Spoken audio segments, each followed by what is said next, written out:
Bonjour à tous et à toutes, bienvenue sur ma chaîne YouTube. Donc je suis Valérie alias Au Bonheur de la Couture. Donc je suis ravie de vous retrouver pour une petite vidéo, je ne sais pas combien de temps elle va durer, mais c'est pas un bilan comme je vous fais d'habitude. Là ce sera plutôt sous forme de vlog. J'avais envie, c'est vrai comme là ça va être les périodes de fête, de vous présenter ma robe que je compte coudre pour Noël. Et j'avais envie de vous montrer le processus que je vais...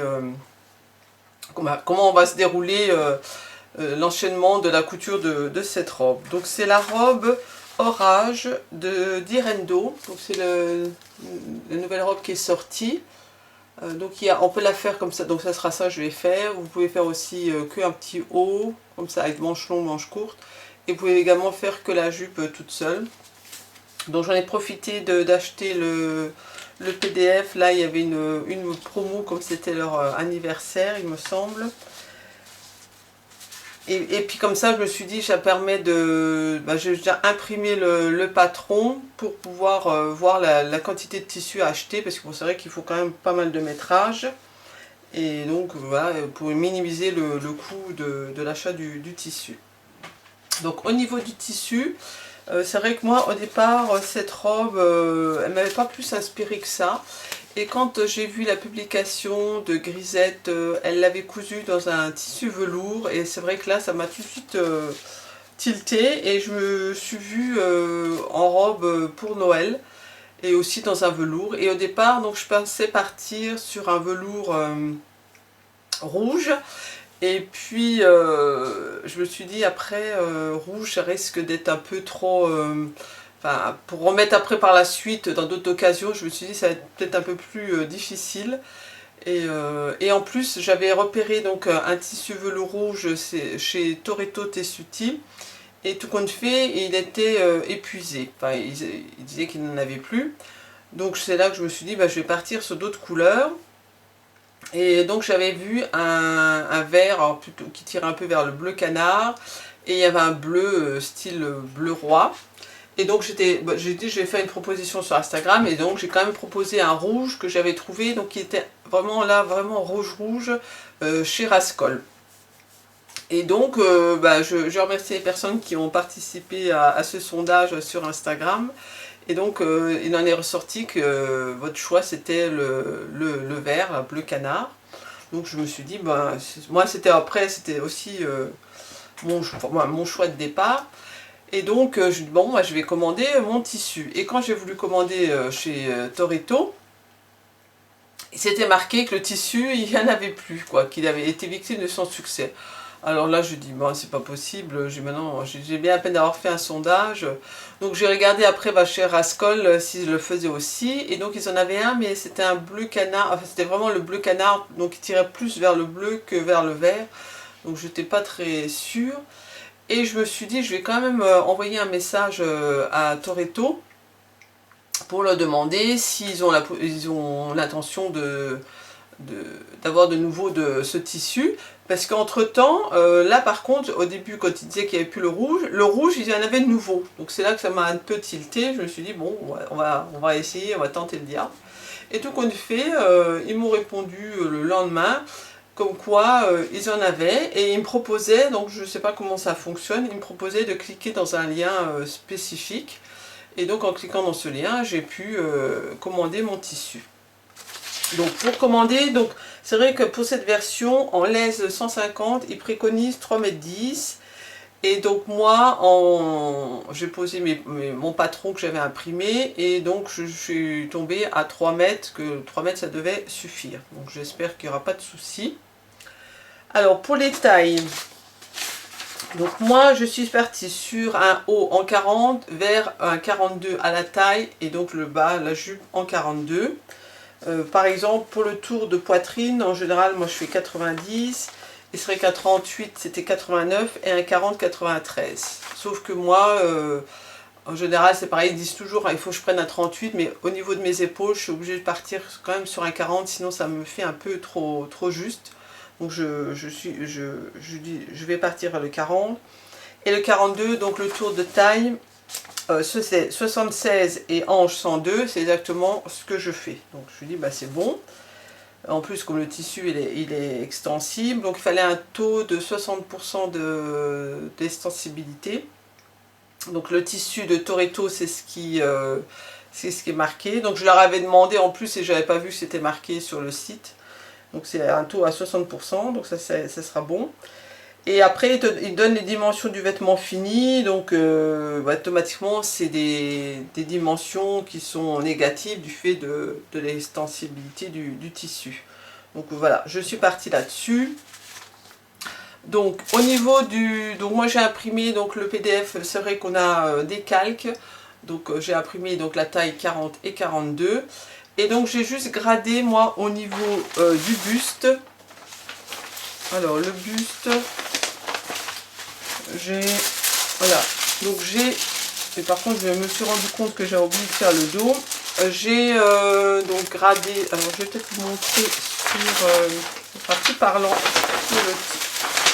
Alors l'autre, pour les autres le patron j'ai coupé dans le papier directement, mais pour le buste comme j'avais des modifs à faire, j'ai repris sur redécalqué. Donc voilà, donc je suis partie 40 tout le haut jusqu'à l'emmanchure et après j'ai pointé au niveau de la taille le 42 et j'ai refait ma courbe. Donc c'est vrai que la courbe elle reste pratiquement 40 jusque là et après on part sur un 42 en bas. Voilà, donc je l'ai retracé sur un calque parce qu'en plus j'ai dû rallonger de 5 cm. C'est vrai que je me suis dit je vais me repérer, donc j'avais déjà cousu la combinaison Sirocco où j'avais allongé le buste de 5 cm. J'ai cousu le plantain, donc c'est pareil au niveau des tailles, je me suis un peu basée pour... voilà, parce qu'en général ça reste à peu près pareil. Donc le plantain je l'avais fait aussi en 40, la Sirocco j'avais fait, je l'avais noté quelque part, je ne sais plus où, il me semble que j'avais aussi gradé 40-42. Donc je suis partie sur cette base. Et au niveau de la manche, j'ai allongé également de 4 cm. Alors, ce qui est bien sur les patrons d'Irendo, c'est qu'ils vous marquent la ligne où on peut rallonger et raccourcir. Voilà, donc tout ça est prêt. Donc moi, je veux quand même... alors la jupe, pour l'instant, c'est vrai que je ne l'ai pas allongée. Je n'ai pas arrivé à retrouver la stature de d'Irendo.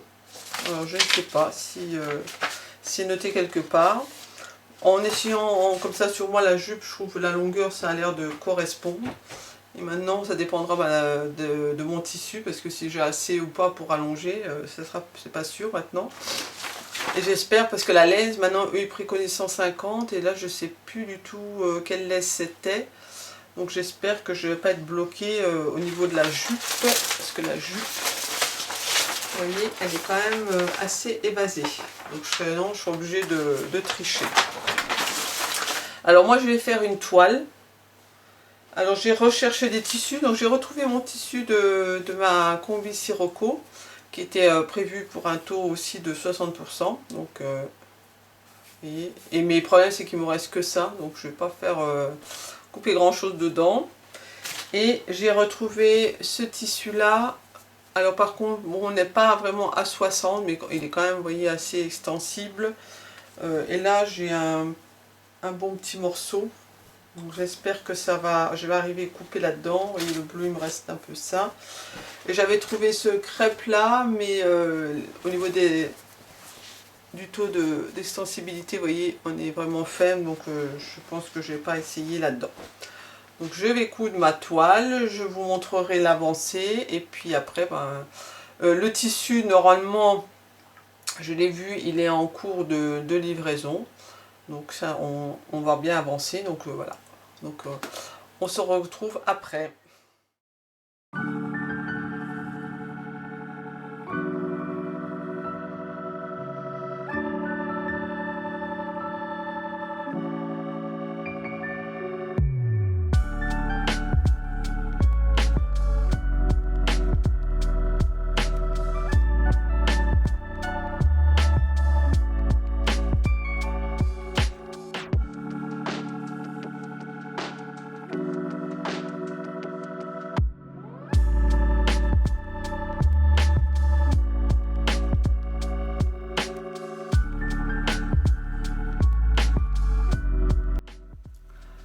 on se retrouve là, donc j'ai fait ma toile. Alors vous voyez, donc je vous montre au niveau de la taille, ça tombe bien au niveau de la taille. Dans le dos. Donc là ça a l'air, bon comme le tissu j'avais dit il n'est pas... Attendez que je montre. Comme le tissu il n'est pas extensible. Alors, attendez, hop. Donc je suis un peu plus... c'est vrai que je suis un peu serrée. Par contre j'ai l'impression, vous voyez, ça fait des... peut-être pas avec le noir on voit pas. Ça fait des fronces là. Alors je sais pas si c'est du fait qu'il y a deux matières différentes. Celui-là est plus dense que celui-là. Ou est-ce qu'une fois les manches seront mis, on aura plus ce pli. Vous voyez, il faut que je tire comme ça. Et c'est pareil, donc ça remonte là. Alors est-ce qu'après il faudrait peut-être faire un point, coudre ici pour que ça aille mieux. Voilà. Et le col, j'ai l'impression que ça va aller plus derrière que devant. J'ai l'impression que ça tire devant. Et ça me serre assez le cou. Alors c'est pareil, ça va dépendre le tissu que je vais faire. Il est peut-être plus souple. Donc ça va peut-être moins me serrer. Parce que là je trouve c'est vrai que ça a tendance un peu à étrangler au niveau du col. Par contre j'ai eu quelques soucis de compréhension au niveau de l'ourlet. Là, de cette bordure. Donc je vous montrerai, parce que je n'ai pas eu l'occasion de le faire pendant la couture de la toile, je vous montrerai quand je ferai dans le tissu mon questionnement au niveau, parce que je trouve ça faisait épais. Bon après une fois que c'est fait, c'est vrai que là ça passe bien, en plus le tissu est assez épais donc c'est pas choquant, donc je pense que c'est ce qu'il fallait faire. Donc au niveau de la taille, je vais partir sur cette taille. Donc il y a juste, c'est vrai que le col, je sais pas. Si je fais un peu plus échancré pour que ça me serre moins. Donc je vais voir. Voilà.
Donc j'ai cousu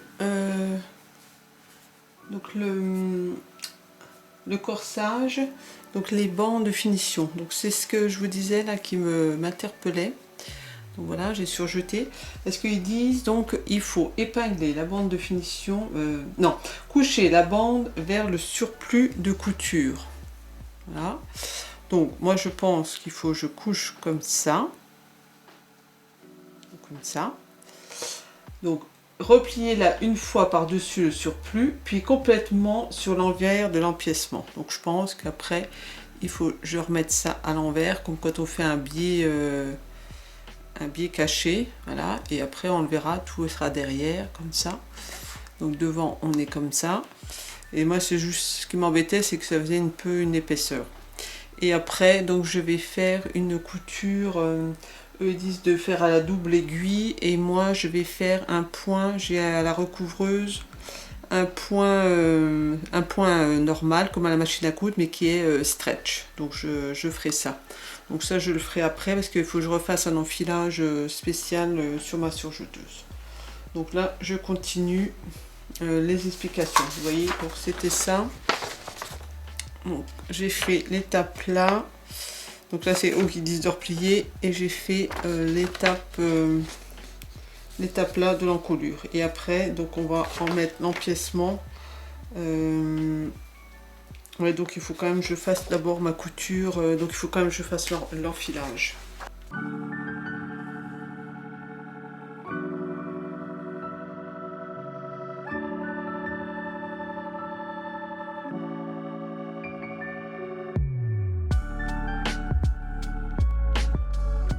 Alors voilà, donc j'ai fait mon point.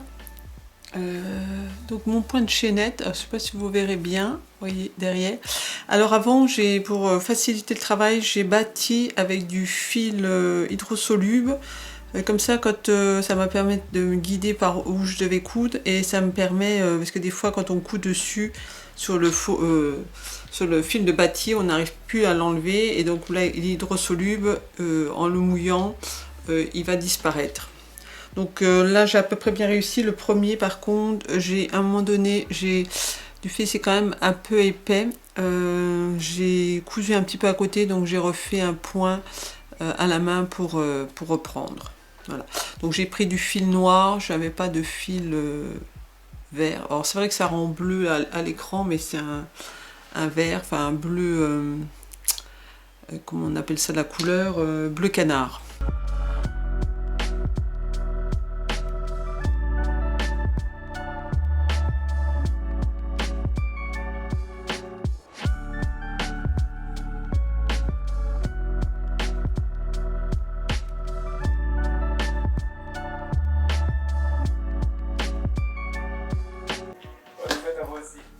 Voilà, donc j'ai cousu tout le haut, donc il fallait coudre les épaules, il fallait d'abord coudre, on appelle ça glacer les coutures pour assembler les deux morceaux là tout du long de la manche d'abord. Après on coud les épaules et après on coud les manches à plat et après on coud toute la manche et sur le côté. Donc voilà, c'est fini. Alors, les manches, la longueur, ça m'a l'air bien. Par contre, là, il manquerait, je dirais, parce que là, il va y avoir la couture. J'aurais pu rallonger, je pense, parce que ma taille est un peu plus basse. J'aurais presque pu rallonger 1 voire 2 cm. Là, c'est vrai que le problème que je disais, bon, on le voit moins avec les manches. Mais je sais pas, je me demande s'il ne faudrait pas que je fasse une genre de petite couture, là, je sais pas, pour mettre en place ici.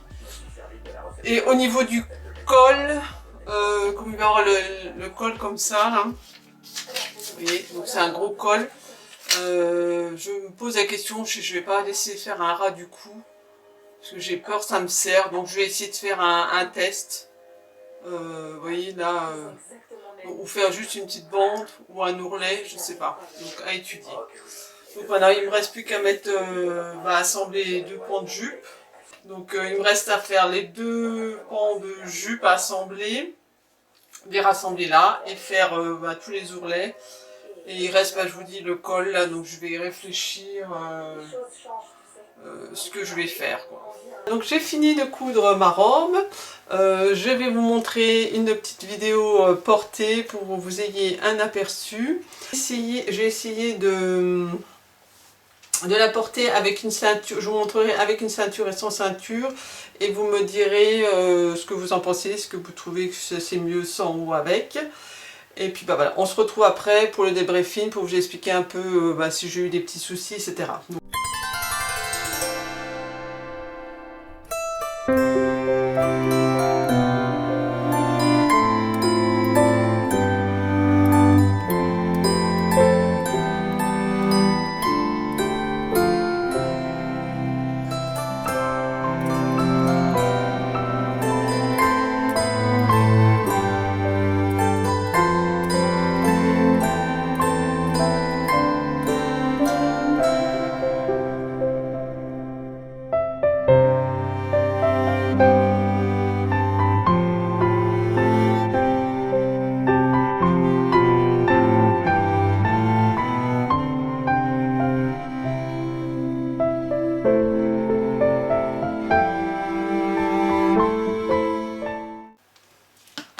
Voilà, donc j'espère que ça a plu. Moi en tout cas, je suis très contente de cette robe. Le tissu est vraiment très agréable à porter. C'est vrai que sur la peau, c'est vraiment très agréable. Malgré que c'est une matière pas naturelle, hein, c'est un polyester, mais c'est vrai qu'il c'est très très doux. Alors au niveau du col, comme vous l'avez vu, donc j'ai fait le col comme il était prévu, la bonne hauteur. J'avais fait un test avant pour voir si ça me serrait ou pas, donc c'est vrai que ça me serrait moins. J'ai quand même préféré rajouter au niveau de la largeur de la bande, j'ai rajouté 1 cm. Alors je sais pas maintenant si j'ai bien fait, parce que je trouve que le col à l'arrière, il touche, il baille un peu. J'ai même, bon après je sais pas si même j'avais enlevé les 1 cm, il faudrait que je réessaye la toile pour me rendre compte. J'ai l'impression que le décolleté, il a tendance à partir à l'arrière. Et que ça touche moins, vous voyez, quand je ramène comme ça, j'ai l'impression que ça va un peu mieux. Alors je sais pas, pourtant quand j'avais regardé au niveau du décolleté, on voyait bien quand même le devant était plus décolleté qu'à l'arrière, même si je regarde sur le patronage. Donc je sais pas, après c'est moi qui me fais peut-être des idées. Donc bon, voilà, c'est tout ce que j'ai rencontré. Après ce que je vous avais dit au niveau là que ça tirait, donc c'est vrai qu'avec les manches, là ça se voit pas, je trouve ça va à peu près. Il y a juste là, mais après si je fais une couture du fait que c'est l'astane, je sais pas si ça serait bien. Enfin, bon, je verrai au porté comment elle va se comporter. Au niveau, elle me sert pas, hein. C'est vrai comme il y avait un taux d'élasticité, le tissu à 60% comme il était préconisé, donc c'est vrai qu'elle est très, très bien. Au niveau de la taille, c'est impeccable. Le bassin, c'est vrai que j'avais fait vers un 42, donc ça convient très bien. Au niveau de la longueur de la jupe, c'est vrai que je n'ai rien rajouté. Donc du fait que j'ai quand même rallongé le buste, je crois que c'était de 4 cm. Donc ça permet de redescendre automatiquement la longueur de la jupe. Mais c'est vrai que j'ai pas arrivé à retrouver la stature qui préconise, sur quelle stature ils sont partis. Il me semble l'avoir vu sur le patron, mais je ne retrouve pas. Donc c'est vrai que moi qui fais 1m75, moi la longueur de jupe me convient. Voilà. Alors j'ai eu un petit souci, j'ai voulu, comme la jupe, donc j'ai fait les ourlets de la jupe et des manches à la recouvreuse. Et à un moment donné, j'avais l'ourlet qui, vous voyez, faisait un peu des vagues sur certains endroits. Donc j'ai voulu repasser pour lisser, si on veut. Et pourtant j'ai mis une pâte mouille, mais j'ai l'impression que le velours avec le fer a pris une marque. J'ai l'impression que sur le bas de la jupe, il y a une marque plus foncée. C'est vrai que c'est des fois un peu risqué avec le velours. Bon, pourtant, c'est vrai que ma pâte mouille, c'est un tissu en soie, donc peut-être un peu trop fin. Je vais mieux le faire un peu fort. Bon, voilà. C'est des fois les bêtises qu'on fait. Bon, après, ça fait plus ou moins un reflet. C'est vrai qu'en général, le velours fait des fois plus ou moins selon la lumière, fait des reflets. Donc, bon, ça restera comme ça. Ensuite, le velours, donc c'est vrai qu'il faut bien faire attention de garder partout le même sens. J'avais eu le cas où j'avais déjà fait une robe pour Noël en velours où je m'étais j'avais pas pensé à faire attention au sens du tissu et je me retrouvais, il y avait des pièces qui étaient dans un sens et dans un autre. Donc là j'ai tout mis dans le même sens et j'ai fait que le velours, vous voyez quand vous l'aplatissez, donc il s'aplatisse de haut en bas. Je pense que ce qui est pour moi le plus logique. La longueur des manches elle est impeccable, elles sont un petit peu longues mais moi j'aime bien pour l'hiver, voilà, on a bien chaud. Donc voilà, donc c'est vrai que ce modèle me plaît très bien, c'est ce qui enfin, c'est à quoi je m'attendais. Voilà, donc maintenant j'ai fini ma robe pour Noël, pour une fois je suis pas mal en avant je trouve. Donc je vous souhaite à tous de passer de belles fêtes de Noël, de fin d'année auprès de vos proches, profitez-en bien. Moi à l'heure actuelle je ne suis pas encore mamie, mais peut-être quand, je ne sais pas quand est-ce que je vais mettre la vidéo sur YouTube, donc peut-être quand vous regarderez je serai grand-mère. C'est vrai que ça devrait pas tarder, donc c'est vrai que cette année ça sera un Noël spécial, il y aura une personne en plus dans la famille, donc ça sera mon petit, alors je ne sais toujours pas fille ou garçon, donc ça sera la surprise, voilà, ça c'est un cadeau que j'ai pour ces fêtes de Noël. Je vous embrasse tous et puis je vous souhaite plein de belles choses, je vous fais des bisous, bye bye.